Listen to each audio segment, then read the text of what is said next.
હવે આપણે કરશું 7.2 નો દાખલા નંબર 10, જેની રકમ અહીંયા આપેલી છે. સમબાજુ ચતુષ્કોણના ક્રમિક શિરોબિંદુઓ 3, 0, 4, 5, -1, 4 અને -2, -1 છે, તો તેનું ક્ષેત્રફળ શોધો. હવે અહીંયા સૂચન, જે તમને ટેક્સ્ટબુકમાં પણ પાઠ્યપુસ્તકમાં પણ સૂચન કરીને એવું આપેલું છે, કે સૂચન મતલબ શું, કે ઘણી વખત એવું બનતું હોય કે આપણે કોઈ સમ છે એ આપણી રીતે ટ્રાય કરતા હોય, તો ટેક્સ્ટબુકવાળા આપણને થોડુંક ઇઝ આપી દે છે, એક આપણા માટે એક સરળ વસ્તુ બનાવી દે છે કે ભાઈ અમે તમને સૂચના આપી દીધી છે, તમે આ રીતે કરો કે તમારે સમબાજુ ચતુષ્કોણનું ક્ષેત્રફળ જોઈએ છે, તો હાફ ઇન્ટુ એટલે ગુણાકાર, તેના વિકર્ણોનો ગુણાકાર કરો. હવે વિકર્ણો કોને કહેવાય પહેલાં આપણે એ સમજીએ. આપણને કયું ચતુષ્કોણ આપ્યું છે? સમબાજુ, જેને આપણે ઇંગ્લિશમાં રોમ્બસ કહેશું. શું કહેશું? રોમ્બસ. તો સમબાજુ ચતુષ્કોણના શિરોબિંદુ હોય તો સમબાજુ ચતુષ્કોણ આપણે આ રીતે પહેલાં દોરી લઈએ. સમબાજુ ચતુષ્કોણ દેખાવમાં ચોરસ જેવું હોય, કેના જેવું હોય? ચોરસ જેવું. પરીક્ષાની અંદર તમારે કોઈ આવી આકૃતિ દોરવાની નથી થતી, પણ આ તો તમને વિકર્ણો શું છે એ સમજાવવા માટે હું આવી આકૃતિ દોરું છું. તમને પણ જે તે સમયે આવો સમ પૂછાય અને તમને આઈડિયા ન આવે તો તમે પાછળ રફ વર્કમાં આ રીતે આકૃતિ દોરી શકો. તો અહીંયા આપણે એને કીધું છે ક્રમિક શિરોબિંદુ. ક્રમિક એટલે લાઇનમાં લખવાનું A, B, પછી C અહીંયા નહીં લખવાનું. C ક્યાં લખવાનો? અહીંયા, અને D અહીંયા. તો હું જો આ બિંદુ અને આ બિંદુને જોડું તો એનું બનશે વિકર્ણ, અને આ બિંદુ અને આ બિંદુને જોડું તો બનશે એનું વિકર્ણ. તો A અને C, B અને D શું બનશે? એના વિકર્ણો. તો સિમ્પલ વસ્તુ મને કહેવા માંગે છે કે નહીં, કે જો તમારે એના વિકર્ણોનો ગુણાકાર કરવો છે આ સૂચન મુજબ, તો તમે પહેલાં AC નું અંતરસૂત્ર શોધી લ્યો અને તમે BD નું અંતરસૂત્ર શોધી લ્યો. ડાયરેક્ટ આપણને એવું કહેવા માંગે છે ને, તો આપણે અંતરસૂત્ર મૂકીશું. શું મૂકીશું? અંતરસૂત્ર. અંતરસૂત્ર તમને ખ્યાલ હોય તો આપણે ભણ્યા છીએ. AC બરાબર, તો કે જો હું અહીંયા વર્ગ કરું તો મારે અહીંયા વર્ગમૂળ મૂકવાની જરૂર નથી. તો શું કરવું છે? ચલો આપણે વર્ગવાળું લેવું છે કે વર્ગમૂળવાળું? વર્ગવાળું, વર્ગમૂળવાળું લઈએ. તો વર્ગમૂળ લેશું. વર્ગમૂળની અંદર x2 - x1 square plus y2 - y1 square, આ અંતરસૂત્ર થશે. સેમ એવી જ રીતે અહીંયા પણ વર્ગમૂળમાં x2 - x1 square plus y2 - y1 square. હવે જો હું A અને C લઉં છું તો A અને C ના યામ આપણે અહીંયા ઉપર લખી નાખીએ તો આપણને વધારે સરળતા રહેશે. તો A અને C ના યામમાં હું આ બિંદુ જે છે એને A કહું છું, અને B અને C અને આને D. તો A ના યામ થશે 3 અને 0, B ના યામ 4 અને 5, C ના યામ -1 અને 5, જ્યારે D ના યામ -2 અને -1. બરાબર? ચાલો, તો આ યામ થઈ જશે A 3, 0, B 4, 5, C -1 અને 4, જે મેં પહેલાં 5 લખેલા હતા પણ પછી આપણે કરેક્શન કર્યું. શું છે? -1 અને 4, અને ત્યારબાદ -2 અને -1. ઓકે. હવે આ બિંદુ અનુસાર જો હું પહેલાં AC નું અંતરસૂત્ર શોધતી હોઉં તો મારું ફોકસ A અને C બિંદુ પર જવું જોઈએ કે ન જવું જોઈએ? તો A ના યામ શું રહેશે? x1 y1, અને C ના યામ રહેશે x2 y2. બસ મારે એને અહીંયા મૂકવાના છે. તો ચલો રેડી છો મૂકવા માટે? તો શરૂ કરીએ. પહેલાં શું બનાવશું આપણે? Equal to. મેં તમને સમજાવ્યું છે એમ ઇક્વલની નીચે ઇક્વલ, પછી મૂકશું આપણે વર્ગમૂળની નિશાની. હવે x2 શું રહેશે આપણી પાસે? -1, પછી માઇનસ, અને x1 રહેશે 3 અને એનો સ્ક્વેર, પછી y2 રહેશે મારી પાસે 4 અને y1 એટલે 0, તો 4 - 0 સ્ક્વેર. અગેન પાછું હું શું બનાવીશ? વર્ગમૂળ માઇનસ માઇનસ, હજી એકવાર બોલી જાઉં, માઇનસ માઇનસ, તો અહીંયા રહેશે -4 સ્ક્વેર પ્લસ 4માંથી 0 માઇનસ કરો તો અને એનો સ્ક્વેર. પાછું વર્ગમૂળ -4 વર્ગ શું રહેશે? 16, અને અહીંયા પણ 4 વર્ગ શું રહેશે? 16. તો વર્ગમૂળમાં આવશે 16 અને 16 એટલે 32. અને જો તમારે આ વર્ગમૂળને હજી ઇઝ મતલબ હજી સિમ્પ્લિફાય કરવું હોય, હજી સાદું રૂપ લઈ આવવું હોય, તો વર્ગમૂળ 32ને તમે 2 ભાગમાં વેચી નાખો તો 16 દુ 32, અને વર્ગમૂળમાંથી મારે બહાર કાઢવું હોય તો 16 છે એ વર્ગમૂળમાંથી બહાર નીકળશે, કારણ કે 16 છે એ કોનો વર્ગ છે? 4નો. તો 16ને વર્ગમૂળમાંથી બહાર કાઢવું હોય તો 4 બહાર મૂકી દીધું, પણ 2 વર્ગમૂળમાં જ રહેશે, તો એ રહેશે વર્ગમૂળમાં 2. તો શું બનશે? 4 વર્ગમૂળ 2. આ મને મળ્યો AC નો આન્સર. હવે એ જ રીતે હું શું ફાઇન્ડ કરીશ? BD. તો રેડી? ચલો બનાવીએ વર્ગમૂળ.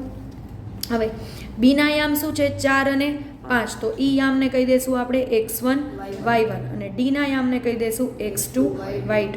તમે અત્યાર સુધી જોતા આવ્યા છો કે જ્યારે તમે બિંદુઓને બદલો છો ત્યારે અલ્ટિમેટલી x1 y1 અને x2 y2 પણ બદલતું હોય છે.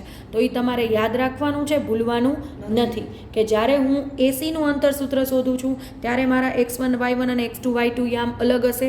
જ્યારે હું બીડીનું અંતરસૂત્ર શોધું છું ત્યારે પણ અંતરસૂત્ર મૂકીને આન્સર શોધું છું ત્યારે બીના x1 y1 ને ડીના x2 y2 અલગ હશે. એટલે એ તમારે યાદ રાખવાની છે, બરાબર. x2, તો x2 અત્યારે મારી પાસે શું છે -2, તો અહીંયા -2 માઇનસ x1 શું છે 4 અને એનો સ્ક્વેર પ્લસ y2 શું છે -1 અને માઇનસ y1 શું છે 5.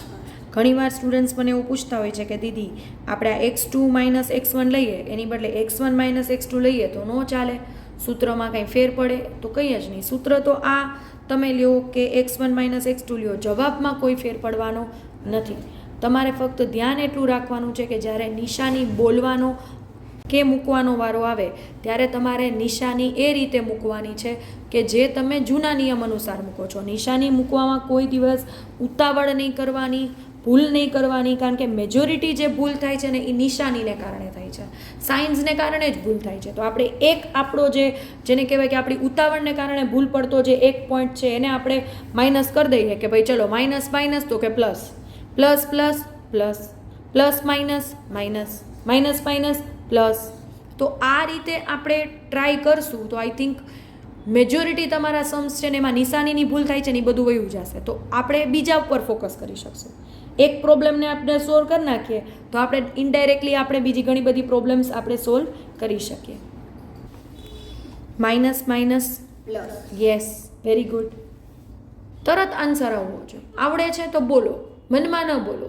Minus minus minus minus plus, તો 4 ને 2 6 અને એનો સ્ક્વેર, માઇનસ માઇનસ 5 ને 1 6 અને એનો સ્ક્વેર. હવે અહીંયા પાછું વર્ગમૂળ બનાવીએ. 6 નો વર્ગ 36 અને 6 નો વર્ગ 36 અને અહીંયા 36 પ્લસ 36 એટલે 72. અને આને જો હજી હું સાદું રૂપ આપું તો 72ના 2 ભાગ પડે, 36 દુ 72, એમાં 36નું વર્ગમૂળ નીકળી જાય 6, કારણ કે 6 નો વર્ગ 36 છે તો 36નું વર્ગમૂળ નીકળી ગયું 6, પણ 2નું નીકળતું નથી તો વર્ગમૂળમાં જ રહેશે. તો આપણી પાસે જે અહીંયા સૂચન મુજબ વિકર્ણોનો ગુણાકાર હતો એ આપણે અંતરસૂત્ર મુજબ મેળવી લીધો છે. હવે આપણે એને સૂત્રમાં મૂકીશું. તો સૌથી પહેલાં આપણે જે સૂચન છે એના પ્રમાણે સૂત્ર લખીએ. સમબાજુ ચતુષ્કોણનું ક્ષેત્રફળ, ધ એરિયા ઓફ રોમ્બસ. શું છે આપણી પાસે? Area of rhombus. હવે એના માટે આપણે સૂત્ર છે જ્યાંથી સૂચન મુજબ લેવાનું છે 1/2 ગુણ્યા વિકર્ણો શું લીધા છે આપણે? AC BD, તો અહીંયા મૂકશું આપણે AC ગુણ્યા BD.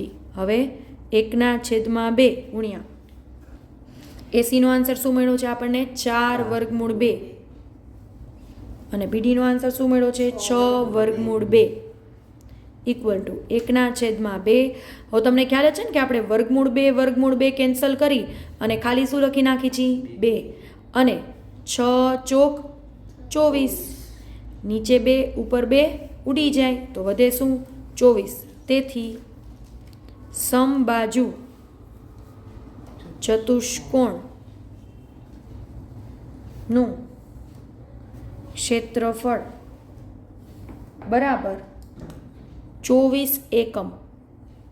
એકમ એટલા માટે કારણ કે આપણને અહીંયા મીટર સેન્ટીમીટર જેવું કોઈ માપ આપેલું નથી, એટલે આપણે નહીતર આપણે લખત મીટર સેન્ટીમીટર હે ને, પણ આપણને એવું કંઈ માપ નથી આપેલું એટલે આપણે શું લખશું? 24 એકમ. અને ત્યારબાદ આના રીતે બોક્સ કરીને મૂકી દઈશું. તો આ રીતનો તમે સમ કરો ત્યારે તમને પૂરા માર્ક મળે. એટલે તમારે પ્રોસિજર યાદ રાખવાની, પ્રેક્ટિસ કરવાની, રિવિઝન મહત્ત્વનું છે. શીખી લીધા પછી તમે રિવિઝન નથી કરતા તો આ બધું ફેલ છે.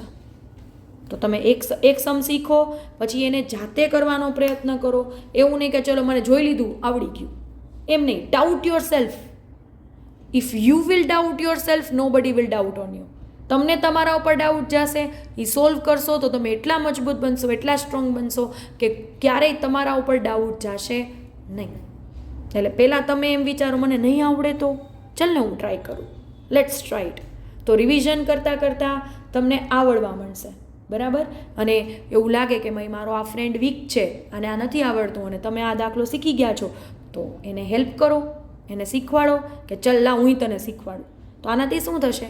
શીખવાડવાથી જ્ઞાન વધે, ઘટે નહીં. સમજાણું? તમે કોઈને શીખવાડો તો એનાથી શું થાય? તમારું નોલેજ ઇમ્પ્રૂવ થાય, તમારું નોલેજ પણ ઇમ્પ્રૂવ થાય.